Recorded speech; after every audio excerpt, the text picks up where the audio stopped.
ito ay rated SPG. Striktong patnubay at gabay ng magulang ang kailangan. Maaaring may masiselang tema, lengguwahe, karahasan, sexual, horror o droga na hindi angkop sa mga... Sa mundo ng Devas, labis ang pagnanais ni Ibrahim at Amihan na bumaba sa Encantadia upang tumulong sa pakikipaglaban sa pananakop nga nito ni Mitena.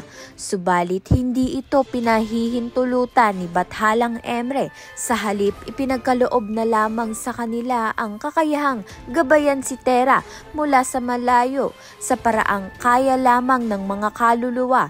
Kahit hindi pisikal na makakasama, mananatili silang ilaw at lakas ng loob para sa bagong sangreng tagapagligtas na si Tera. Sa kabilang banda naman nga, hindi makapaniwala si Mona sa natuklasan nga niya na si Tera pala ang hinahanap na sangre.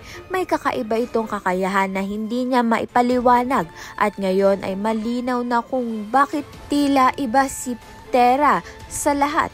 Dumating na rin si Pirena sa tahanan nila at agad nga niyang hiningkayat si Tera na sumama sa kanya.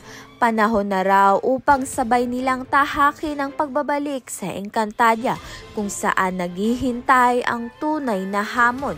Kaya naman nga't yan at iba pa ang dapat nating pakaabangan. Maraming salamat sa iyong panunood.